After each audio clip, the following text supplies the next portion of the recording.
These are the 12 investments that helped me make $361 this month. The first investment is in the S&P 500. The S&P 500 is an index tracking the 500 biggest companies in the United States of America, the best economy on the planet, and the biggest economy on Earth. It holds companies all the way from the tech sector to manufacturing, healthcare, finance, you name it. Everything can be found in the S&P 500. Historically, it has returned 10% on average over the last 40 years and even beyond that now. And I choose to invest in the S&P 500 through this ETF called VFV. This is a Vanguard product. You don't have to invest in VFV. You can invest in VOO. You can invest in any other ETF that tracks the index. My second investment was in the NASDAQ 100. Once again, similarly to the S&P 500, this tracks 100 of the biggest companies in the United States of America, primarily being tech focused. So if tech is not your jam, if you think companies like Apple, Microsoft, Nvidia are too overvalued, you might want to avoid this ETF. But for me personally, not financial advice, I think tech is the now and the future. Every product that we use, from this camera to my cell phone to this mic to the laptop I'm looking at right now, is all technology, and our reliance and dependency on technology is just going to increase in the future for the better or worse. From a stock perspective, I think tech companies are going to keep on creating value, which is why I choose to invest in the NASDAQ 100. My third investment was in Pepsi. Pepsi is a consumer packaged goods giant. It has dozens of the biggest brands on earth. Of course, it has Pepsi, it has Dr. Pepper, and other big brands like Lay's that people consume religiously throughout the world, not just in North America. They've been increasing their profit margin throughout the years, increasing revenue steadily, although slowly.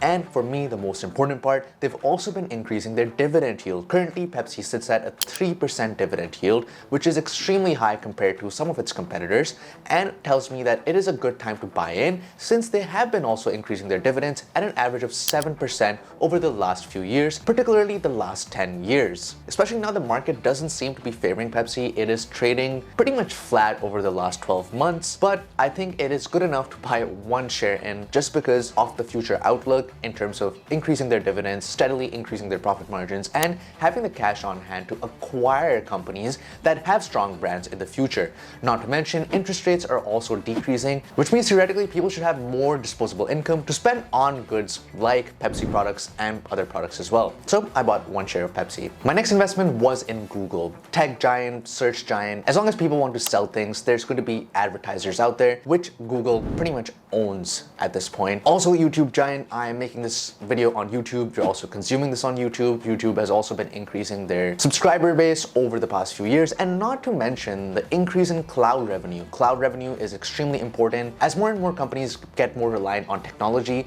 and Google has shown that it can increase cloud revenue exponentially over the last few years with an increasingly positive outlook as well. Of course, extremely good profit margins, high revenue growth rate, and once again, the market does not seem to think that Google is going to do well. The PE ratio currently is very low. It has not returned the same as a Microsoft or an Apple, but I do think Google products are going to prove to be more sticky than most think, just because of this reliance on technology that I talked about for the future as well. Even something like Google Photos. Google Photos subscriber base is also growing, and as data becomes more and more on the cloud, people are going to pay more and more for these subscriptions.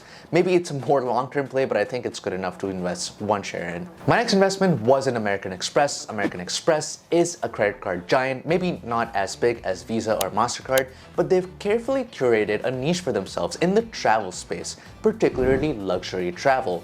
The American Express Platinum Card, the Gold Card, and also other cards give you extremely good travel benefits, particularly for airport lounge access, for discounts with certain hotel chains, for flight discounts, etc., and also accumulating points that you can redeem towards your flight purchase. And with travel returning to normal, even if you discount travel, interest rates going down, consumer spending is once again going to go up, and companies like American Express and other credit providers are going to reap the benefits. So I invested one share in American Express. My next investment was in a covered call ETF, particularly HYLD. This ETF tracks the S&P 500, one of my favorite indices, and uses a covered call strategy on top of that. That essentially means that it sacrificed some potential long-term growth to give you income now by capping the upside potential of your stock holding. This ETF in particular doesn't write covered calls on 100% of its holdings, which means that it doesn't cap 100% of its upside potential, while also giving you a yield of 12 to 13% right now.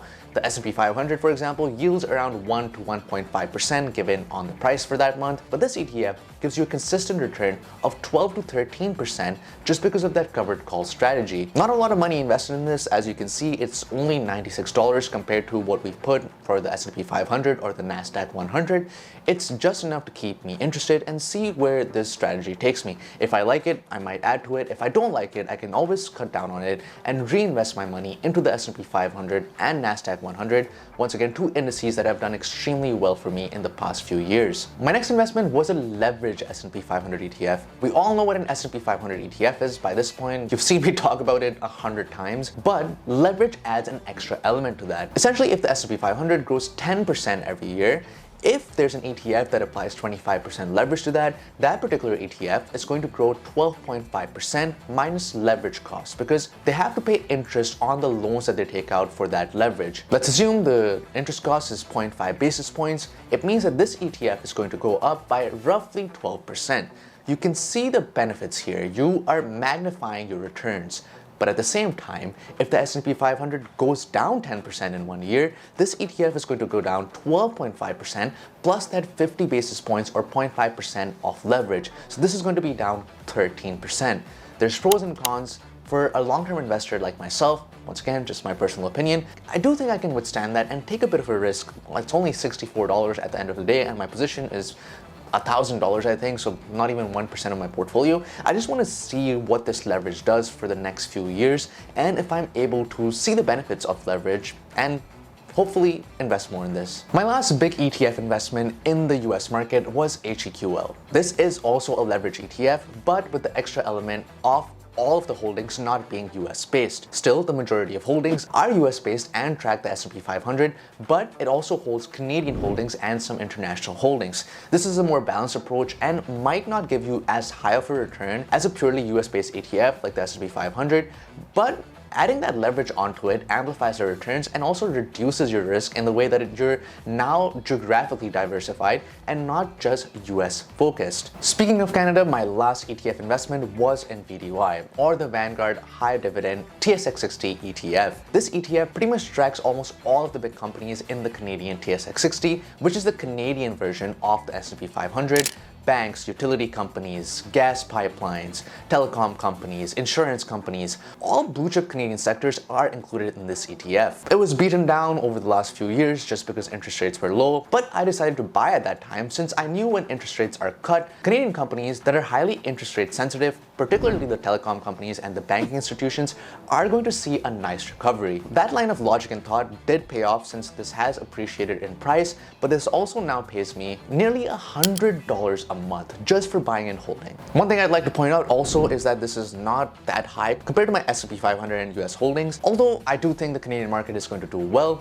Population is increasing, everybody needs essential services. Just the essential services part makes me confident in investing in this ETF. Everybody needs insurance, everybody needs a telecom, everybody needs a phone plan, everybody needs a banking institution. It just makes sense for me. My last ETF investment was in HDIV. This is once again a covered call ETF, but this time tracking the TSX60 roughly. This ETF deploys a covered call strategy, essentially limiting the upside potential but giving you nice income now to the tune of around 11 to 12% every year. The holdings are also blue chip Canadian and US companies, with this ETF also tracking a part of the US market, particularly the US financial institutions. Not a lot of money invested, only $87, but just enough to keep me once again interested. I like being interested and I like being motivated. My next investment was in the Bank of Nova Scotia, or BNS. This is a Canadian bank, one of the 5 biggest banks in Canada, beaten down in the last few years just because of that rise in interest rates that we talked about. But since the Bank of Canada has cut interest rates, BNS has seen a nice recovery. Another benefit for this is it also pays a very high dividend yield at around 6 to 7% depending on the stock price. Now with the stock price recovering, this is going to decrease into the 5%. But that's the point of investing when the stock is down. You don't want to buy at all-time highs when interest rates are down and people are investing in the stock market. You want to take a risk, and you want to take a calculated risk rather, and buy when the stock price is down. And if it has a positive catalyst coming up, I particularly like their expansion into Latin America and the Central American market. I think with interest rates falling and world economies recovering, the Latin American market and developing economies in general are going to see a nice recovery in the future. Population is increasing, exciting startups coming out from the region, more and more people actually transitioning into a formalized economy, which means using banking institutions and credit cards to get their business done. BNS might see the reward for that, and I'm willing to hold for the long run. My next investment was in Manulife Financial, one of the 3 biggest insurance companies in Canada. I've seen a tremendous return from this, around 40%, but my main reason for buying this is that dividend and that income that it brings. They made good business decisions in the past few years, particularly with expanding in the Asian market.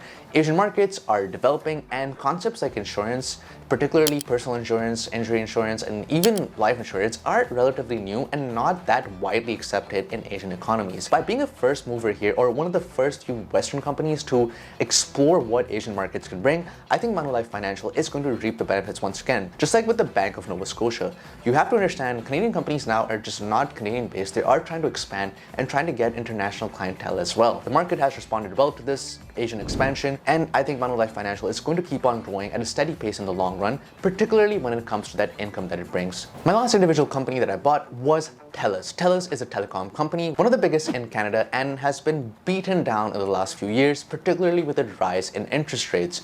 I am also down on this position 6%.